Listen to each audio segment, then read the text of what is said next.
जब मैंने आंखें खोली तब अभी मेरे साथ था और आज तक है। जब मैंने आपको पहली बार देखा था तो मुझे आपसे एक अटैचमेंट महसूस हुआ। पता नहीं क्यों मैंने आपको फॉलो किया। आपको तो पता भी नहीं होगा, आपका हर इंटरव्यू, हर चीज पर मेरी नजर रहती थी। मैं आपकी तरह बनना चाहती थी।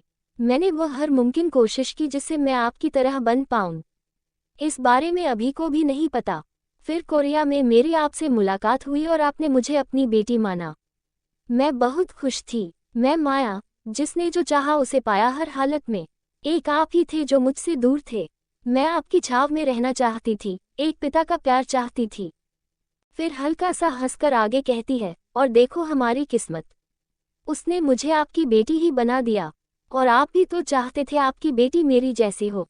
इतना कहकर मायरा थोड़ा रुककर आगे कहती है, अब तो मैं आपकी बेटी बन गई दीदी, तो क्या आप मेरे फादर बनेंगे? इतना बोल वह केएसआर को देखने लगती है, जो उसकी बात सुनकर बहुत हैरान लग रहे थे। पर मेरा चेहरे पर कोई भाव नहीं था, पर आंखों में एक उम्मीद जो केएसआर समझ रहे थे। अब आगे मायरा की सारी बातें सुनने के बाद केएसआर हद से ज्यादा हैरान थे। उन्हें कभी नहीं लगा था कि मायरा उनकी इतनी बड़ी अदमेर है। उन्होंने कभी नहीं सोचा था कि जिस लड़की में उन्हें अपनी छवि दिखती थी, जिसे वो अपनी बेटी जैसा मानते थे, उसके दिल में वो न जाने कब एक पिता की जगह ले चुके हैं। वो उन्हें फॉलो करती है, ये बात वो कभी जान ही नहीं पाए थे। उन्हें मायरा के लिए बुरा भी लग रहा था, पर वो कहीं न कहीं ये भी सोच रहे थे, और कितने राज हैं मायरा के दिल में जो वो छुपाए बैठी है। खुद को संभाल कर वो मायरा की तरफ देखते हैं जो उन्हीं को देख रही थी। उसे देख कर केएसआर कहते हैं, कब से जानती हो आप मुझे, और आपने कभी मुझसे मिलने या बात करने की कोशिश क्यों नहीं की? उनकी बात सुनकर मायरा अपनी तिरछी नजरों से उन्हें देखती है और हल्का सा तिरछा मुस्कुराते हुए जवाब देती है, जब समय आएगा तब आपको ये भी पता चल जाएगा। अभी छोड़िए इस बात को। और बात बदलते हुए कहती है, ये बताए, ये आश्रम, पूजा, गुरुजी, ये सब क्या है? क्या आप मुझे बताएंगे? So I should prepare myself for all this, ताकि मैं अपने आप को इसके लिए तैयार कर पाऊं। केएसआर समझ गए कि मायरा इस सवाल का जवाब नहीं देना चाहती, इसलिए बात को घुमा रही है। वो भी उसे जबरदस्ती न करते हुए सभी चीजों के बारे में बताने लगे। उन्होंने बताया कि ये उनके कुल के महागुरु हैं जो हमेशा उन्हें सही राह दिखाते हैं, ये उनका आश्रम है और भी बहुत कुछ। जब वो गुरु जी के बारे में मायरा को बता रहे थे, तभी अचानक उन्हें गुरु जी की वो बात याद आती है जो उन्होंने मायरा के एक्सीडेंट के बाद कही थी, कि तुम्हारी बेटी बिल्कुल ठीक है और अब तैयार है अपनी जिम्मेदारियां लेने के लिए, बस यही समझ लो कि उसका पुनर्जन्म हुआ है। होश में आने के बाद उसे आश्रम लाना, महादेव का आशीर्वाद लेने के लिए। ये सब याद आते ही उनकी आंखें बड़ी हो गईं। जब मायरा ने देखा कि केएसआर बोलते बोलते किसी गहरी सोच में खो गए हैं, तो उन्हें हिलाते हुए कहती है, दीदी क्या हुआ, कहाँ खो गए आप? मायरा के हिलाने से वो अपने होश में आए और सिर हिलाते हुए बोले, नहीं कुछ नहीं। इन लोगों को बात करते हुए 3:30 बज गए थे। केएसआर अपनी घड़ी देखते हुए कहते हैं, काफी टाइम हो गया है, आप थोड़ा आराम कर लो। सुबह ठीक 5 बजे से पूजा है, इसलिए अब आप जाए। मायरा भी बिना कोई बहस किए अपनी जगह से उठी और अपनी कुटिया की तरफ चल दी। कुछ दूर चलने के बाद मायरा पीछे मुड़ी और केएसआर को देखा, जो न जाने किस सोच में डूबे हुए थे। मायरा के चेहरे पर उस समय रहस्यमयी एक्सप्रेशन थे। वो अपनी गहरी आंखों से केएसआर को देखते हुए कहती है, आपने मेरे सवाल का जवाब नहीं दिया दीदी। मायरा की आवाज सुनकर केएसआर चौंककर पीछे पलटते हैं। उन्हें लगा था कि मायरा जा चुकी है। तभी मायरा आगे कहती है, मैं आपको अपना पिता जरूर मानती हूँ, आपकी इज्जत करती हूँ, पर मेरी पहली प्राथमिकता मेरा अभी ही रहेगा। और हाँ, मैं माया हूँ, माया, इसलिए कभी आप मुझ पर अपना हुक्म नहीं चला सकते आप, और न ही कोई चालाकी कर सकते हैं जो आप नहीं करेगी, मुझे पता है। और मेरा जो मन करेगा मैं करूँगी, और आप मुझे रोक नहीं सकते और न ही बदल सकते हैं, मैं जो हूँ वही रहूँगी। फिर शैतानी अंदाज में हंसते हुए कहती है, आपको अच्छे से पता है, जब माया अपना मायाजाल बुनती है तो कोई उससे नहीं निकल सकता, और जल्दी ही सबकी उल्टी गिनती शुरू होने वाली है। समझ रहे हैं न आप? इतना बोलकर मायरा बिना रुके अपनी कुटिया में चली जाती है। केएसआर वहीं खड़े उसकी बातों के गहरे अर्थों में उलझकर रह जाते हैं। मायरा की सारी बातें सुनने के बाद खुद से कहते हैं, ये इतना आसान नहीं मायरा, जब दुश्मन घर में हो तो बिल्कुल नहीं। इतना बोलकर वो गहरी सांस लेते हैं और मन ही मन कहते हैं, क्या गुरुजी को पहले से सब पता था। ठीक सुबह 5 बजे पूजा की सारी तैयारियां हो चुकी थीं। सब तैयार थे। KSR और समीर ने एक सफ़ेद धोती कुर्ता पहना था। वैसे समीर को नहीं पता था कि यहाँ क्या होने वाला है, पर उसे जो कहा जाता वो कर देता। सवाल पूछने का हक नहीं था उसे, और न ही उसमें इतनी हिम्मत थी। मायरा भी तैयार थी, एक सफ़ेद सलवार सूट में, जिसे वो बिल्कुल पहनना नहीं चाहती थी। इसमें उसकी और KSR की थोड़ी सी बहस भी हुई। आखिर में KSR ने कहा, मेरी बेटी बनना इतना आसान नहीं है जितना आप सोचती हैं। बस यही मायरा का ट्रिगर पॉइंट था। कोई उसे चैलेंज करे और वो न माने, ऐसा कभी हुआ है? नहीं, बिल्कुल नहीं। पहना बंदी ने सूट, शायद जिंदगी में पहली बार, जिसमें वो ज्यादा सहज भी नहीं थी, पर क्या कर सकती थी। महागुरु जी आते हैं। भगवा रंग का एक लिबास अपने शरीर पर लपेटे। 100-120 की आयु होगी उनकी, लेकिन चेहरे पर वो तेज था जो किसी को भी उनका भक्त बनने पर मजबूर कर दे। परम ज्ञानी। जैसे जैसे वो चलकर अंदर आ रहे थे, एक सकारात्मकता उनके साथ आ रही थी जो वहां खड़े सब लोग महसूस कर सकते थे। मायरा की आंखें उन्हें देखकर गहरी हो गई थी और गुरुजी की नज़र जब मायरा पर पड़ी तो उनके चेहरे पर एक सौम्य मुस्कान आ जाती है। KSR जाकर उनके पैर छूते हैं। उनके पीछे मायरा भी जाती है और उनके पैर छूती है, क्योंकि KSR ने उसे पहले ही सब समझा दिया था। महागुरुजी KSR के सिर पर हाथ रखकर उन्हें सदा खुश रहने का आशीर्वाद देते हैं। फिर जब मायरा उनके पैर छूती है तो वो उसके सिर पर हाथ रखकर एक रहस्यमयी अंदाज में कहते हैं, आखिर आप अपनी सही जगह आ ही गईं। बहुत कुछ झेलना पड़ा आपको इस मुकाम को हासिल करने के लिए, हम जानते हैं। सदा खुश रहें, जेदा सोचिए मत, यहाँ से आपका नया सफर शुरू हुआ है। महादेव की कृपा हमेशा आप पर है, हर हर महादेव। इतना बोलकर वो पूजा का स्थान ग्रहण कर लेते हैं। KSR और मायरा दोनों ही खड़े उनके कहे शब्दों के बारे में सोच रहे थे। फिर वो अपना सिर झटककर पूजा का स्थान ग्रहण कर लेते हैं। पूजा शुरू होती है, किसकी अब ये तो महागुरुजी ही जाने। मायरा आगे बैठे थी और KSR उसके थोड़ी दूरी पर पीछे पूजा में गुरुजी के कहने पर। पूजा समाप्त होते ही KSR मायरा को रुकने को कहकर गुरुजी के पीछे चल दिए। उनके कुछ सवाल थे जिनका उत्तर सिर्फ गुरुजी ही दे सकते थे, पर उनके जाते समय मायरा की नज़र उन्हीं पर टिकी थी। एक कुटिया में गुरुजी अपने आसन पर बैठे थे और KSR उनके चरणों के पास। गुरुजी के होठों पर वही सौम्य मुस्कान थी। वह KSR को देखते हुए बोले, इतनी चिंतित क्यों हैं आप? कुश। उनकी बात सुनकर KSR ने कहा, आप तो सब जानते हैं गुरुजी, आप ही बताए मैं क्या करूं? उनकी बात सुनकर गुरुजी बड़े ही शांत भाव से कहते हैं, आपको कुछ नहीं करना है। जो करना था वो महादेव कर चुके, और अब आप भी इस सच को अपनाएं। वह अब आपकी बेटी है और यही सबसे बड़ा सच है। उन्होंने अपने जीवन में बहुत कष्ट सहे हैं, अपनी हर परीक्षा को पूरा किया, कभी हार नहीं मानी। महादेव उनके साथ हैं, वह अपनी सही जगह पर हैं। अब आपको उनकी रक्षा करनी है और वह परिवार और प्यार देना है जिसकी वह हकदार हैं। बस मान लीजिए, उनकी यही किस्मत थी। आज नहीं तो कल उन्हें यहाँ आना ही था। पुरानी बातें भूलकर आगे बढ़िए। इतना कहकर गुरुजी अपनी आंखें बंद करके बोले, हमें उम्मीद है आप समझ गए होंगे जो हम क्या कहना चाह रहे हैं। जाए, वह आपकी राह देख रही हैं। उन्हें ज्यादा इंतजार कराना ठीक नहीं।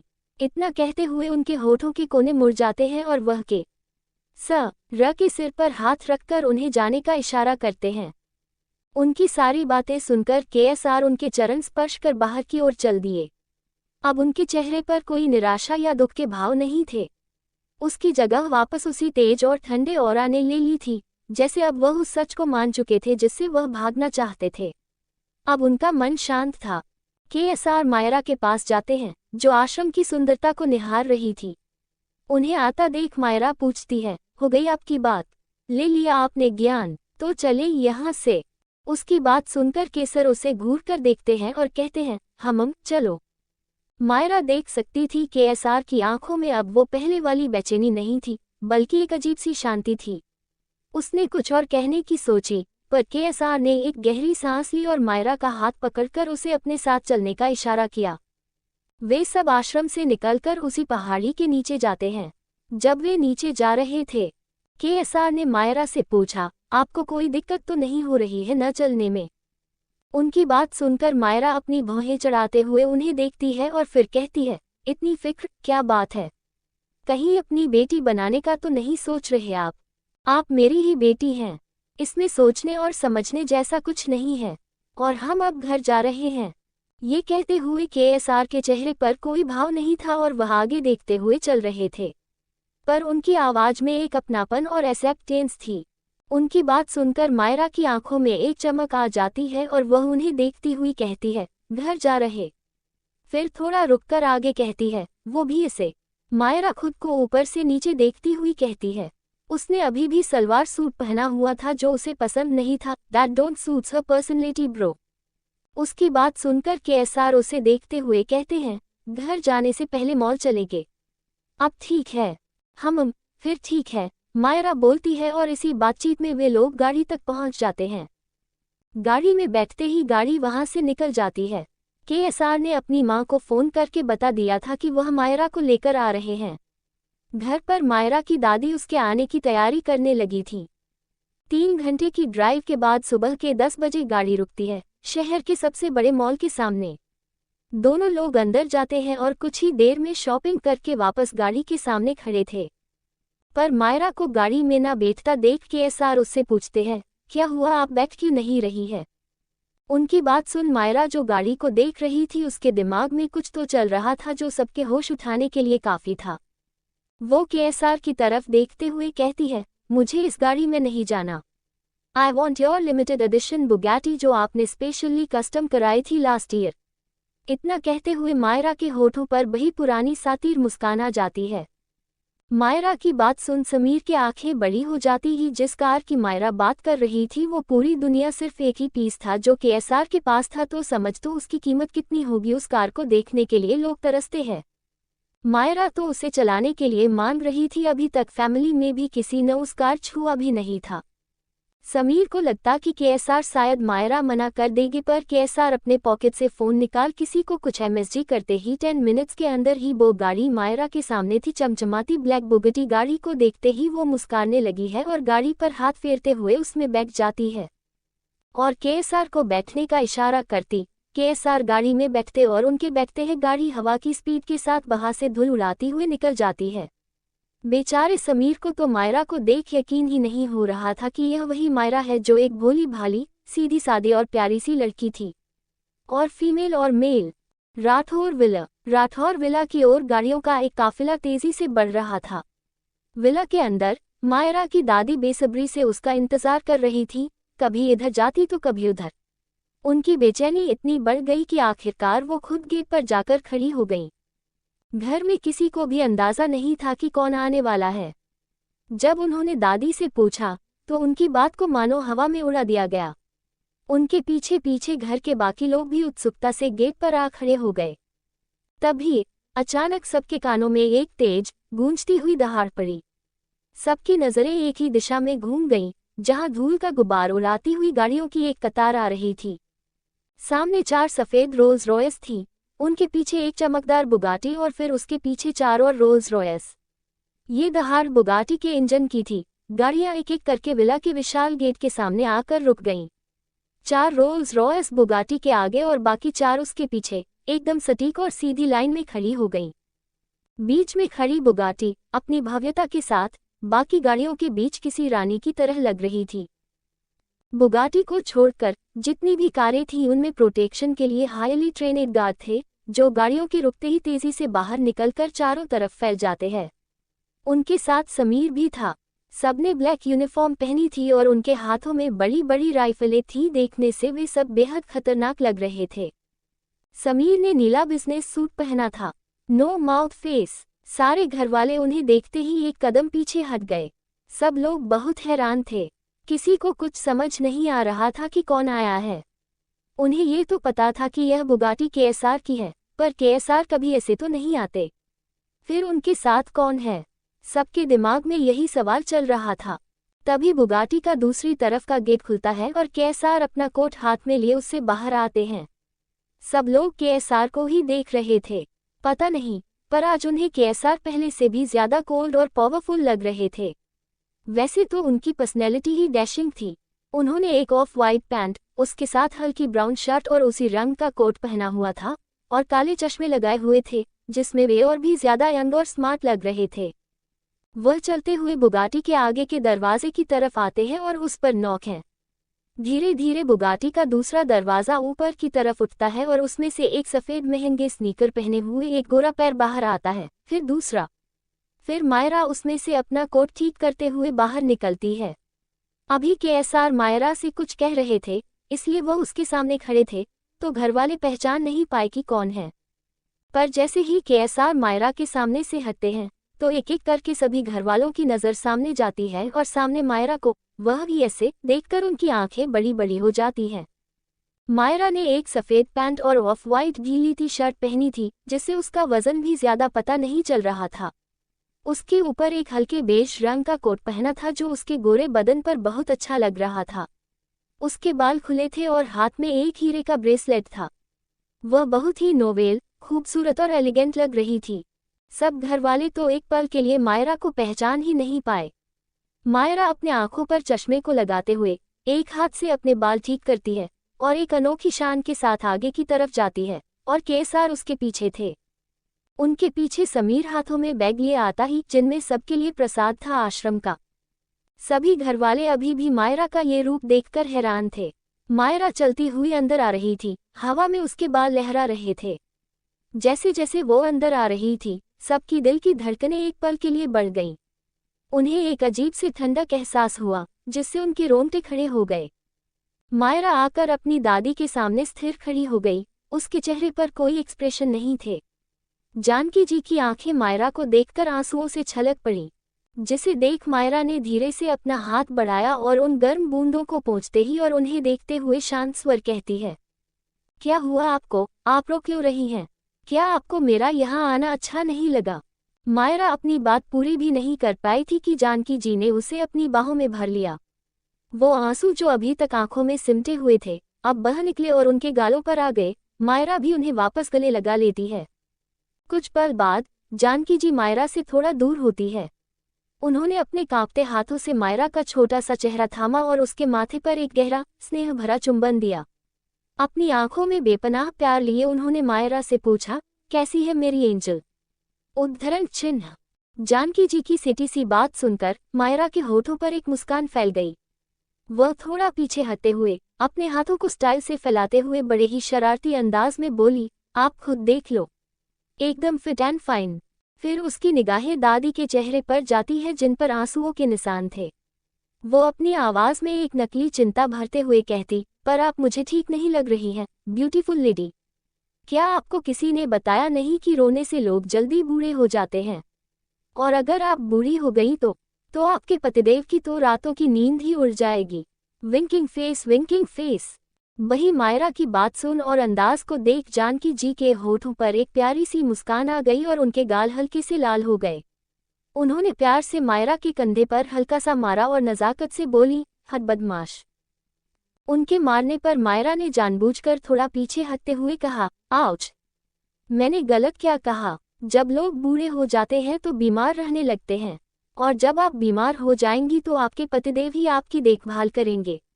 इसमें क्या कुछ गलत है? हम ये कहते हुए उसकी आंखों में शरारती चमक थी। मायरा की बातें सुनकर सब लोग मुस्कुराने लगते कि को छोड़कर।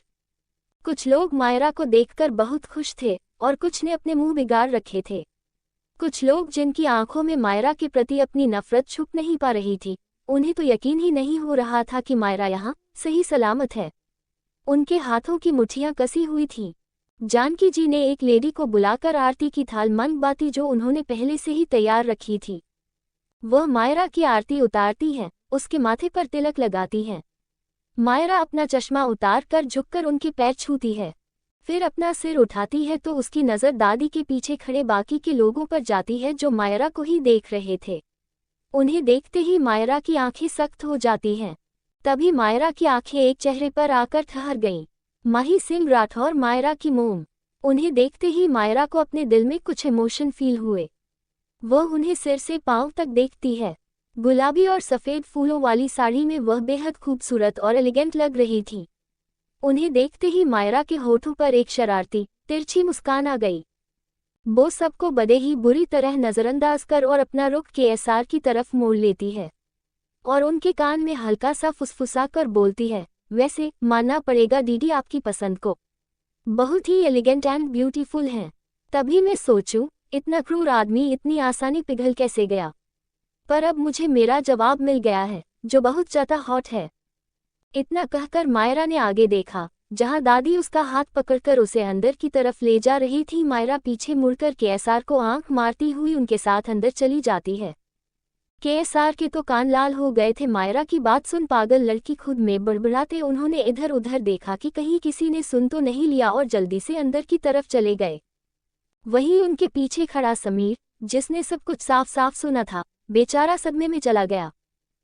मायरा, दादी और डीडी के अंदर चले जाने के बाद भी घर के बाकी लोग जहां थे वहीं ठिठके रहे। उनके चेहरों पर डिसबिलीफ का भाव था। उन्हें यकीन नहीं हो रहा था कि मायरा ने उन्हें नज़रअंदाज किया। फिर उन्हें लगता शायद ये उसका कोई नया नाटक था, बस अटेंशन पाने के लिए। इतना सोच धीरे धीरे सब अंदर चले जाते हैं। अब वहां सिर्फ मायरा की मां मही सिंह राठौर, शान और शनवी खड़े थे। मही जी की आंखों में आंसू थे और दिल में एक अजीब सा दर्द उठ रहा था। मायरा ने उनकी तरफ देखा भी नहीं। बचपन में यही मायरा हमेशा उनका पल्लू पकड़कर पूरे घर में घूमती थी और आज उसने उन्हें देखा तक नहीं। माही जी ने अपने आंसू पोंछे और भारी मन से वो भी भीतर चली गईं। माही जी के जाने के बाद सानिया की नज़रें शान पर जाती है, जिसका चेहरा काला पड़ चुका था। वह उसके पास आती है और उसके कंधे पर हाथ रखकर चिंता से पूछती है, क्या हुआ शान? तुम्हारा चेहरा इतना उतरा हुआ क्यों है? कोई बात है क्या? शान ने एक नज़र उस बुगाटी की तरफ देखा और फिर सानिया का हाथ अपने कंधे से हटाते हुए बेरुखी से कहता है, नहीं कुछ नहीं, और अंदर चला जाता है। उसके जाते ही सानिया के भोले भाले चेहरे पर एक शैतानी मुस्कान आ जाती है। वह खुद से बोलती है, मुझे बहुत अच्छे से पता है मेरे प्यारे भाई कि तुम्हें क्या हुआ है। इतना कहकर वह भी उसी बुगाटी की तरफ देखते हुए अंदर चली गई। उसकी आंखों में एक शातिर सी चमक थी, जैसे उसने कुछ सोचा हो। अंदर लिविंग रूम में जहां जानकी मायरा की नज़र उतार रही थी, उसके चेहरे पर एक लौकिक शांति थी, जैसे वह सिर्फ नज़र नहीं बल्कि मायरा के ऊपर आने वाले हर खतरे को टाल रही हो। काजल की एक छोटी सी बिंदी लेकर उसने हवा में 3 बार घुमाया और जैसे ही वह हवा में उड़ी, जानकी का चेहरा एक सुकून भरी मुस्कान आ गई। नज़र उतारने के बाद जानकी ने तुरंत मेड को नाश्ता लगाने का आदेश देती है और मायरा के पास बैठ उसके सिर पर धीरे से हाथ फेरा और बड़े ही ममता भरे लहजे में बोलती है, आपने अभी तक नाश्ता तो किया नहीं होगा, हम अभी नाश्ता लगवा रहे हैं। आप नाश्ता करके अपनी दवाई लेना और फिर अपने कमरे में जाकर आराम करना, सफ़र से थक गई होगी आप, ठीक है? कुछ मायरा की दवाई आपके पास है? जी माँ, केएसआर ने जवाब दिया। मायरा ने उनसे मुस्कुराते हुए कहा, ओके माय लेडी, और आगे बढ़कर जानकी को गले लगा लिया। उसके होठों ने जानकी के गाल पर एक किस की। क्या हुआ है मायरा को? और यह सिर पर चोट कैसे लगी उसको? क्या हमें कुछ बताएगा कोई? सभी के कानों में दादाजी की आवाज़ पड़ी। उनकी आवाज़ में न सिर्फ गुस्सा बल्कि चिंता भी छिपी थी। उनके चेहरे वही गंभीरता थी। पूरे घर में एक सन्नाटा छा गया। शान और सोनिया की हथेलियां पसीने से गीली हो गई। उन्होंने अपनी घबराए आंखों एक दूसरे को देखा, फिर उनकी नज़रें वही खड़े एक शख्स से मिली जिसने अपनी सख्त आंखों से उन्हें शांत रहने का इशारा किया। जो चीज़ मायरा से छुप ना सकी और उसके चेहरे पर तिरछी स्मील आ जाती। हवा में एक अजीब सा तनाव आ गया। कहीं न कहीं सबको जानना था मायरा के साथ क्या हुआ। उस शांति को तोड़ते हुए केएसआर की सख्त और रौबदार आवाज़ आई, डैड, मायरा का एक्सीडेंट हुआ 10 दिन पहले और 2 दिन पहले ही उसे होश आया है। क्या एक्सीडेंट? मायरा का एक्सीडेंट हुआ और आपने हमें बताया भी नहीं? माँ, आप ये बात हमसे कैसे छुपा सकती हैं? वह बेटी है हमारी। माही जी घबरा जाती हैं जब वह सुनती है कि मायरा का एक्सीडेंट हुआ था। अच्छा, आज याद आ रहा है आपको कि वह आपकी बेटी है। पिछले 13 सालों में आपको याद नहीं आया जब आपने उसे इस घर से बाहर निकाला था? जानकी जी ने गुस्सा से कहा। हालांकि वो माही जी पर गुस्सा करना नहीं चाहती थी, पर वो खुद को रोक नहीं पाई। उनकी बात सुनकर माही जी चुप हो जाती हैं और उनका सर शर्म से झुक जाता है। उनकी आंखों में आंसू भर आते हैं। उनके पास इस सवाल का कोई जवाब नहीं था। मायरा एक बार अपनी नज़र उठाकर उन्हें देखती है और फिर नज़रें फेर लेती है। तभी सानिया ने माही जी को गले लगाते हुए कहा, दादी, आप मॉम को क्यों डांट रही हैं? इसमें मॉम की कोई गलती नहीं थी। सारी गलती मेरी है। मेरी वजह से ही मायरा को घर से जाना पड़ा। अगर मैं सबको नहीं बताती कि मायरा ने शान को छत से धक्का दिया, तो वह इस घर से नहीं जाती। उसका बोलने का तरीका कुछ ऐसा था कि वह सबको याद दिला रही थी कि मायरा ने अतीत में क्या क्या किया है। पर उसका चेहरा ऊपर से बहुत मासूम था और आंसुओं से भरा हुआ था, जैसे उसने बहुत बड़ी गलती कर दी हो ये बोलकर। पर उसकी आंखों में भरी नफरत मायरा की आंखों से छिप नहीं पाई। मायरा की बड़ी माँ दीपा जी, जो एक सख्त महिला थी, वह सानिया के सिर पर हाथ फेरते हुए बोली, तुम्हारी इसमें कोई गलती नहीं थी बेटा। तुम क्यों खुद को इल्जाम दे रही हो? सारी गलती तो इस लड़की की है, जो इतना सब करने के बाद देखो कितनी शान से बैठी है। जरा भी शर्म नहीं है इसकी नज़रों में अपनी गलती के लिए। और अब लगता है नहीं कोई तहजीब बची है इसमें। जब से आए हैं देख रही हूँ किसी को ग्रीट तक नहीं किया इसने। उनकी आवाज़ में मायरा के लिए एक गहरी नाराज़गी थी, पर उन्हें बुरा भी लगा था जिस तरह मायरा ने उन्हें आज नज़रअंदाज किया था। और आप इससे उम्मीद भी क्या कर सकती हैं मॉम? ये तो बचपन से ही ऐसी है, हमेशा से जलती है शान और सानिया से, बेचारी सानिया जो इसे अपनी सगी बहन जितना प्यार करती है। ये कहते हुए दीपिका, बड़ी माँ की बेटी, अपना मुंह सिकोड़ लेती है। उसे कहीं न कहीं मायरा से जलन हो रही थी। मायरा जरूर थोड़ी मोटी थी, पर उसकी खूबसूरती का कोई जवाब नहीं था, खासकर उसकी वो हरी आंखें। मायरा के बड़े पापा, जो मायरा से मिलना चाहते थे, सबकी बात सुनकर अपनी ही जगह रुक जाते हैं। उन्हें कहीं न कहीं मायरा के लिए बुरा लग रहा था। दादी कुछ कहना चाहती थी, पर केएसआर ने उन्हें अपनी आंखों से शांत रहने का इशारा कर दिया, जिससे वह अपना घूंट पीकर अपनी जगह बैठ गईं। क्योंकि केएसआर देखना चाहते थे कि मायरा इस सिचुएशन को कैसे संभालती है। देखो कैसी लड़की है, इतना सुनने के बाद भी जरा भी शर्म नहीं आए इस लड़की की आंखों में। मुझे तो पहले ही पता था कि इसे कोई उम्मीद लगाना ही बेकार है। क्या पता ये चोट और यह सब इसका कोई नया ड्रामा हो। गीता जी, मायरा की चाची चिढ़ते हुए बोली, ऐसा नहीं है कि उन्हें मायरा पसंद नहीं थी, पर वह उससे नाराज थी। दरअसल मायरा बचपन में बहुत क्यूट थी और वह उसे बहुत पसंद भी करती थी। पर आज मायरा उनसे कुछ बोली नहीं तो वह उसे एरोगेंट समझ रही थी। और यह चीज़ों को थोड़ा जल्दी ही जज कर लेती हैं। कैसे लोग हैं, अगर बोलो तो आफ्त और न बोलो तो घमंडी। माही जी को बहुत बुरा लग रहा था सबको ऐसे मायरा को सुनाता देख, पर वो मजबूर थी। तभी गौरव, गीता जी का बेटा, ने गुस्से से अपनी माँ गीता जी से कहा, मॉम प्लीज स्टॉप इट। उसे बिल्कुल पसंद नहीं आ रहा था कि कोई उसकी छोटी सी एंजल को कुछ कहे। हाँ, वह अपनी माँ से बहुत प्यार करता था, पर जब से उसकी एंजल आई थी, सब बस उसे ही सुनाए जा रहे हैं। किसी ने ये तक नहीं पूछा कि वह कैसी है, ठीक है या नहीं। वैसे तो गौरव मायरा से बहुत प्यार करता है, उसकी नज़रों में उसकी एंजल कभी के गलत कर ही नहीं सकती, पर कभी सामने से जताता नहीं है। उसकी बात सुनकर गीता जी चुप पड़ गईं। तभी दीपिका बोलती है, तुम चाची पर क्यों चिल्ला रहे हो गौरव? उन्होंने क्या गलत कहा? सही तो कह रही थी वो। वह भी मायरा को कुछ न कुछ बोलने लगती है। वहीं सानिया, जो दीपा जी के गले लगकर रो रही थी या ड्रामा कर रही थी, वो तो वही जाने। सबको मायरा को सुनाते देख उसके होठों पर एक जीत की मुस्कान आ जाती है, जैसे उसने अपना काम अच्छे से कर दिया हो, सबको फिर से मायरा के खिलाफ करके। वही कोई और भी था जो ये देखकर खुश था, कौन एचटा चलेगा। सानिया जब से मायरा आई थी तब से बहुत गुस्से में थी, पर अब जाकर उसे थोड़ा अच्छा लग रहा था। वह अपनी नज़रें मायरा की तरफ करती है, उसका रोता हुआ चेहरा देखने के लिए, पर जब वह मायरा को देखती है तो उसकी मुस्कान गायब हो जाती है। क्योंकि हमारी मायरा मस्त सोफे पर लेटी, कानों में हेडफोन डाले अपना फ़ोन स्क्रॉल कर रही थी। हुआ कुछ ऐसा, इनकी बकबक से मायरा परेशान हो गई थी। उसका मन कर रहा था कि इनके अंदर बम फिट करके सबको एक बार में ही उड़ा दे और खेल खत्म करे। वह चिड़ी हुई नज़रों से केएसआर को देखती है, जो उसे ही देख रहे थे। मायरा आंखों ही आंखों में उनसे कहती है, क्या है ये? चुप कराओ न इनको यार, कैसी फैमिली है आपकी? केएसआर आंखों में ही जवाब देते हैं, आप मेरी बेटी हैं और यह अब आपकी भी फैमिली है। और समझ लो, यह आपका इंट्रोडक्शन था, अब आगे की लड़ाई आपको ही लड़नी है। मैं आपकी जगह लड़ नहीं सकता। बस आपके पीछे खड़ा होकर आपको प्रोटेक्ट कर सकता हूँ। केएसआर पहली वाली मायरा से भी यही कहते थे कि यह तुम्हारी लाइफ है और तुम्हें तुम्हारी प्रॉब्लम खुद सॉल्व करनी पड़ेगी। मैं हूँ तुम्हारे पीछे तुम्हें प्रोटेक्ट करने के लिए, तुम्हें स्ट्रॉन्ग बनना होगा। पर वह मायरा इतनी स्ट्रॉन्ग न थी, न कभी बन पाई। बाद में केएसआर को उसके आगे खड़ा होना पड़ा, उसे प्रोटेक्ट करने के लिए। मायरा मुंह बनाते हुए उन्हें आंखों में ही जवाब देती है, आह दीदी मैं बहुत थक गई हूँ, अभी मुझसे नहीं होगा कुछ, अगर कभी मैंने कुछ किया तो क्या पता एक आध की खोपड़ी ही उड़ जाए मेरे हाथों।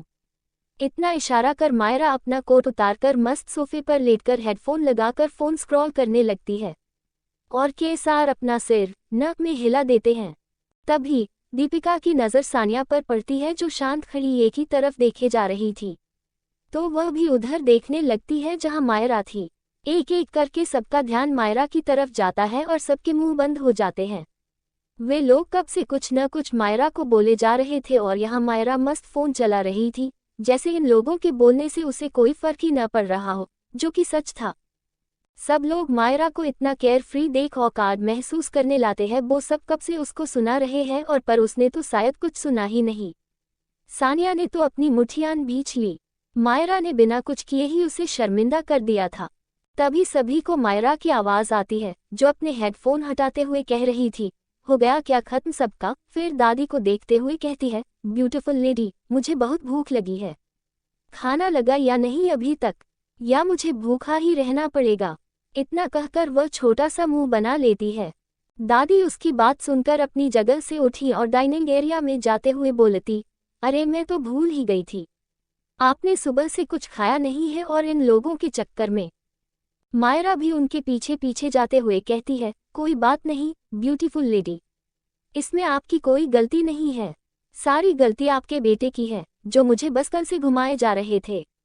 आपको पता है मुझे सुबह 5 बजे उठाकर खाली पेट 3 घंटे पता नहीं कौन सी पूजा करवाई है इन्होंने।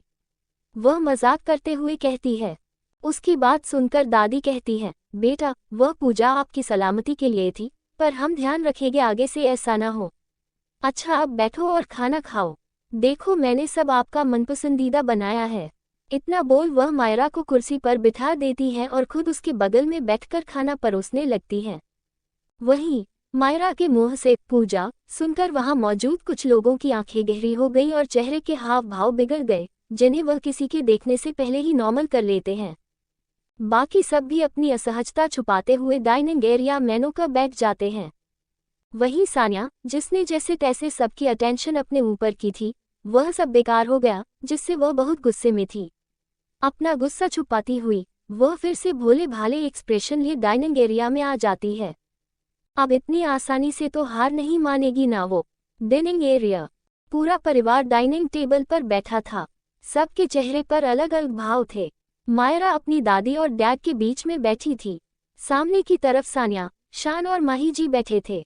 बाकी सब लोग भी अपनी अपनी जगह पर बैठे थे। जानकी जी बड़े प्यार से मायरा को खाना परोस रही थी और ये देख सानिया, दीपिका और शान को अंदर ही अंदर बहुत महसूस जलन हो रही थी। दीपिका के रहा नहीं गया तो वो मायरा को मौका देख ताना मारते हुए बोली, मायरा मुझे नहीं लगता कि तुम इतनी छोटी हो कि दादी से खाना सर्व कराओ। क्या तुम्हारे अंदर बिल्कुल भी तमीज नहीं है? वो सुबह से तुम्हारे आने की तैयारियां कर रही और तुम हो जो उनसे अपना खाना भी सर्व करा रही हो।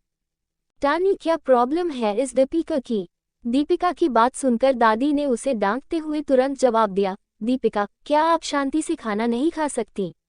मायरा बीमार है और अगर हम उसे खाना परोस रहे हैं तो उसमें आपको क्या परेशानी है? आप लोगों की तरह वो भी हमारी पोती है, आप चुपचाप अपना खान खाए। पर दादी ने तो बस इससे पहले कि दीपिका कुछ और कह पाती, मायरा बीच में बोल पड़ती है, दादी मिस राठौर सही कह रही हैं, आप ये सब मत करो, मुझे भी अच्छा नहीं लग रहा, आप अपना खाना खाओ प्लीज। इतना कहकर मायरा एक क्यूट सा चेहरा बनाकर और दादी को देखती है। मायरा का ये सुपर क्यूट फेस देख सब एक पल के लिए उसे देखते ही रह जाते हैं, क्योंकि वह इतनी प्यारी और मासूम जो लग रही थी। फिर मायरा ने अपने डैड की तरफ देखकर कहा, दीदी आप मुझे खाना सर्व कर दो, और आपको तो पता ही है कि मुझे क्या पसंद है क्या नहीं। मायरा की बात सुनकर सभी चौंक जाते हैं। केएसआर खाना सर्व करे क्या, ये पागल हो गई है? एक तो उसने दीपिका को दीदी नहीं कहा, मिस राठौर कहा और दूसरा अपने डैड को खाना परोसने के लिए कहा। सानिया, शान और दीपिका एक दूसरे को देख मन ही मन बहुत खुश हो रहे थे कि अब मायरा की बेइज्जती होगी, वो भी सबके सामने। सानिया ने एक मासूम सा चेहरा बनाकर और मायरा को समझाने के लहजे में कहती, मायरा, ये तुम क्या कह रही हो?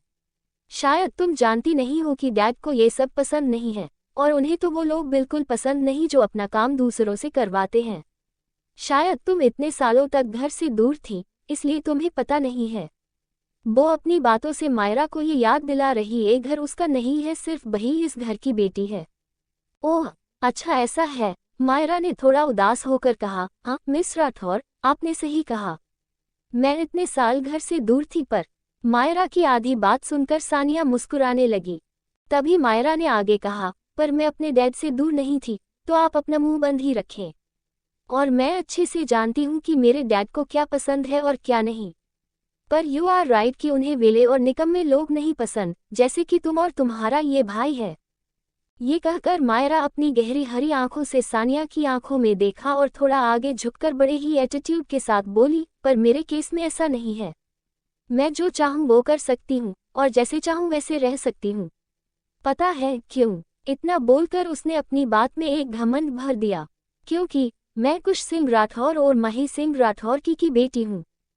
मायरा की बातें सुनकर सानिया और शान की मुठियां भींच जाती ही जबड़े काश जाते हैं। बाकी घर वाले भी मायरा को गुस्से से देखते हैं, किसी को मायरा की बात पसंद नहीं आई थी। सानिया ने अपनी आंखों में आंसू भरकर सबकी तरफ देखा थी, मानो वो ये जता रही हो कि उसके साथ कितना जुल्म हुआ है। वही किसी की आंखें मायरा की बात सुनकर गहरी हो गईं और वो गुस्से से मायरा को घूर कर देखने लगा। तभी शान गुस्से में तिलमिलाते हुए बोला, तुम्हारी हिम्मत कैसे हुई ये कहने की? मतलब क्या है तुम्हारा कि सिर्फ तुम ही डैड की बेटी हो? तो हम कौन हैं? हम भी डैड के बच्चे हैं। तुम अपने आप समझती क्या हो? तुम्हें क्या लगता है जो तुमने मेरे साथ किया और मैं तुम्हें इतनी आसानी से छोड़ दूंगा? वो आगे कुछ और बोलता कि तभी कुश सिंह राठौर की गुस्से भरी आवाज आई, बस करो शान और तमीज से पेश आओ। और अपनी आवाज नीचाई, don't like when someone raise his in front of me. मुझे बिल्कुल नहीं कोई मेरे सामने चिल्लाए। उनकी गुस्से भरी नजरें देखकर शान कांप गया और अपने दांत पीसते हुए मायरा को घूरता हुआ अपनी कुर्सी पर बैठ जाता है। पर सानिया कहाँ मानने वाली थी। वो अपनी आंखों में आंसू लिए सबकी तरफ देखकर बोली, आई एम सॉरी मायरा, शान की तरफ से मैं तुमसे माफी मांगती हूँ। शान को तुम पर ऐसे चिल्लाना नहीं चाहिए था। इतना कहकर वो सुबक सुबक कर रोने लगी और अपनी तिरछी नजरों से कुश सिंह राठौर को देखने लगी। उसे लगा कि उसे रोता देखकर वो उसे शांत कराएंगे, पर भला मायरा के होते हुए ये कैसे हो सकता था? नहीं, बिल्कुल नहीं। मायरा ने बड़े ही एटीट्यूड से सानिया को देखते हुए कहा, यू शुड बी सॉरी। आज मुझसे ऊंची आवाज बात कर ली आगे की ना तो जिंदा नहीं बचेगा तुम्हारा ये भाई। मायरा की इतना खरतनाक आवाज में डिमकी सुन सबकी रूह एक पल के लिए कांप जाती ही और सानिया चुप से बैठ जाती है। मायरा कुश सिंह राठौर की तरफ देखकर हल्के गुस्से में बोलती है, दीदी आप खाना परोस रहे हैं या नहीं? या मैं यहाँ से जाऊं? वैसे भी मुझे कोई चैन से खाना भी नहीं खाने दे रहा। बेटा मैं करती हूँ, दादी ने कहा। उन्हें लगा कि कुश सिंह राठौर नहीं करेंगे, लेकिन कुश सिंह राठौर ने जानकी जी को रोकते हुए कहा, नहीं माँ आप रहने दो, मैं कर देता हूँ। और मायरा की तरफ देखते हुए कहते हैं, एंड यू अब चुपचाप खाना खाओ। उनकी आवाज़ सख्त थी, पर उसमें छिपी नरमी को सब महसूस कर सकते थे। सानिया और शान की आंखें गुस्से से लाल हो गई थी। वे जैसे तैसे खुद को काबू करके वहां बैठे थे। सानिया को लगा था कि कोई तो कुछ बोलेगा उसके लिए, पर शान को डांट पड़ने के बाद सब खामोश हो गए। आखिर कुश सिंह राठौर से सबको डर लगता था। अब माहौल कुछ ऐसा था कि मायरा आराम से खाना खा रही थी और कुश सिंह राठौर उसे खाना परोस रहे थे। कभी पानी देते तो कभी कुछ और। बाकी सब घर वाले भी खाना खाते हुए बीच बीच में उन दोनों को देख रहे थे। लगभग सबका खाना हो चुका था। तभी सानिया अपनी प्यारी सी आवाज में मायरा से बोली, वैसे मायरा तुम बहुत लकी हो। उसकी बात सुनकर सबकी नजरें उस पर आ गईं। मायरा ने भी बिना कोई भाव दिखाए भौहें चढ़ाकर उसे देखा और मन ही मन बोली, कितना बोलती है यार ये डैम। सानिया ने अपनी मुस्कान बरकरार रखते हुए आगे कहा, मेरा मतलब है कि डैड की लिमिटेड एडिशन बुगाटी तो आज तक ज्यादातर लोगों ने देखी भी नहीं। तुम्हें उसे देखने का मौका मिला और साथ में चलाने का भी।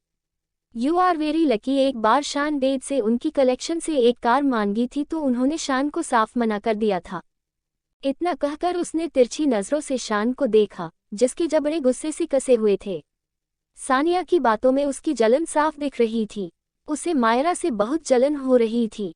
उसने कभी इतनी महंगी गाड़ी नहीं चलाई। उसके सारे फ्रेंड्स को पता था कि एसआर की कार की कलेक्शन बहुत अच्छी है, वो भी बहुत बनती थी इस बात को लेकर, पर हकीकत में उसने एक कार को कभी टच तक नहीं किया था। एक बार शान ने खुश सिंह राठौर से उनकी कलेक्शन से एक कार मांगी थी तो उन्होंने ये कहकर उसे मना कर दिया था कि पहले वो इस लायक बने, और उसे बहुत डांटा भी था। सभी घर वालों के सामने उसकी बहुत बेइज्जती भी हुई थी उस दिन। इस गुस्से में शान पूरे एक हफ्ते तक घर नहीं आया था। सानिया ने ये सब शान को गुस्सा दिलाने के लिए कहा था। शान को गुस्सा आए और वो मायरा से कुछ कहे, यही उसका प्लान था। पर उससे उलट शान ने केएसआर की डांट की बजाय खुद को रोक रहा था। लकी, हाँ लकी तो मैं बहुत हूँ, चाहे बात डैड हो ये इतनी ब्यूटीफुल दादी की या फिर मेरे प्यार की। जब वो अपने प्यार की बात कर रही तो उसके चेहरे पर एक अलग ही नूर था। बेसे लकी सिर्फ मैं नहीं, ये लोग भी है जो इनको मैं मिली हूँ, मायरा अपने आप गुरूर करते हुए बोलती है। वही उसके मुंह से प्यार सुन सानिया का चेहरा काला पड़ गया। क्यों दीदी सही कह रही, हाँ मैं उसकी बात के एसआर बस सर हिला देते हैं। मायरा को अच्छे से पता था सानिया क्या करने की कोशिश कर रही है, इसलिए वो उससे और जलाते बोलती, you know what miss Rathore, मेरे एक बार कहने दीदी ने जो बुगाती आपने बाहर देखी वो खरीद ली बिना उसके प्राइस की फिक्र करे। आपको पता है उस कार की कीमत क्या है? पूरे 200 करोड़।